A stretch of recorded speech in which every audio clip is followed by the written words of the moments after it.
Guys, आज हम पढ़ने वाले हैं बेंजोडाइज़ेपिन के बारे में। ठीक है, बेंजोडाइज़ेपिन के बारे में आज हम पढ़ने वाले हैं। लास्ट वीडियो में हमने पढ़ा था गाबा के बारे में। ठीक है, गाबा एक इनहिबिटरी न्यूरोट्रांसमीटर है जो कि इनहिबिशन का काम कराता है, ब्रेन की एक्टिविटी को शांत करता है, न्यूरॉन्स की एक्टिविटी को शांत करता है ताकि ब्रेन जो है एक रिलैक्स मोड में यानी काम फील कर सके। ठीक है, काम फील वो कर सके ब्रेन। ठीक है, इसलिए गाबा एक इनहिबिटरी न्यूरोट्रांसमीटर है। ठीक है, अब हम अपने टॉपिक पे आते हैं बेंजोडाइजेपिन। हमने गाबा इसलिए पढ़ा था क्योंकि बेंजोडाइजेपिन जो होता है वो गाबा डिपेंडेंट होता है। ठीक है, और गाबा का सबसे इम्पोर्टेंट रोल होता है इसमें, और गाबा को समझना है तो आप मेरी लास्ट वीडियो देख सकते हैं।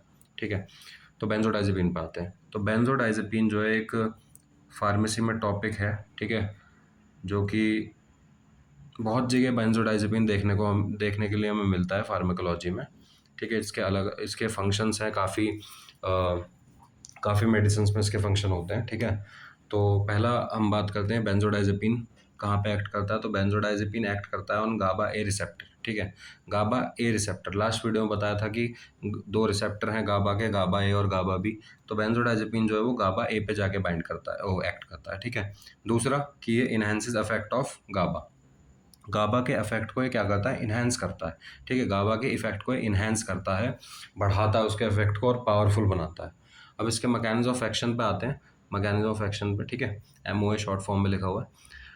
तो मैकेनिज्म ऑफ एक्शन क्या है इसका, बेंजोडाइजेपिन जो है वो बाइंड होता है on allosteric site. Allosteric site का क्या मतलब है, एलोस्टेरिक साइट का मतलब है कि ये बाइंड करता है बिटवीन अल्फा एंड गामा सब यूनिट। अल्फा एंड गामा सब यूनिट में जाके बाइंड करता है। लास्ट वीडियो में बताया था कि कुछ सब यूनिट्स होती हैं गाबा की। ठीक है, रिसेप्टर्स की, गाबा ए रिसेप्टर्स की कुछ सब यूनिट होती हैं। ठीक है, 2 अल्फा बताई थी, 2 बीटा और 1 गामा। ठीक है, तो ये बाइंड कैसे होते हैं, ये बाइंड होते हैं, मैं आपको बता देता हूँ एक बार। ये कुछ इस पैटर्न में अरेंज होते हैं, अल्फा, बीटा, गामा और अल्फा, बीटा।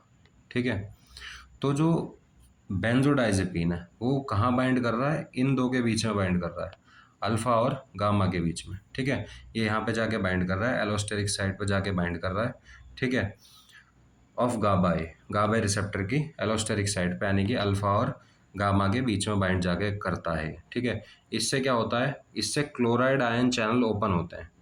ठीक है, क्लोराइड आयन चैनल ओपन हो जाते हैं तो क्लोराइड का होता है आयन का इन्फ्लक्स होने लगता है न्यूरॉन के अंदर, क्योंकि आउटसाइड एनवायरनमेंट में क्लोराइड आयन जो होते हैं वो ज़्यादा प्रेजेंट होते हैं, इसलिए क्लोराइड आयन जो है वो कहाँ चला जाता है, न्यूरॉन के अंदर। ठीक है, लास्ट वीडियो में ये भी बताया था कि न्यूरॉन जब भी नेगेटिवली चार्ज होगा तो वो क्या हो जाएगा, हाइपर पोलराइज। तो न्यूरॉन जब हाइपर पोलराइज हो जाएगा यानी कि उसमें नेगेटिव चार्ज बढ़ जाएगा तो न्यूरॉन की फायरिंग जो होती है वो रुक जाती है, न्यूरॉन की फायरिंग होती है वो रुक जाती है, जिससे कि सिग्नल ट्रांसमिट नहीं होता आगे, सिग्नल ट्रांसमिट रिड्यूसेस। ठीक है, signal transmit reduces, brain gets काम। ठीक है, ब्रेन ऐसे शांत हो जाता है। तो ये था बेंजोडाइजेपिन का mechanism of action. Thank you.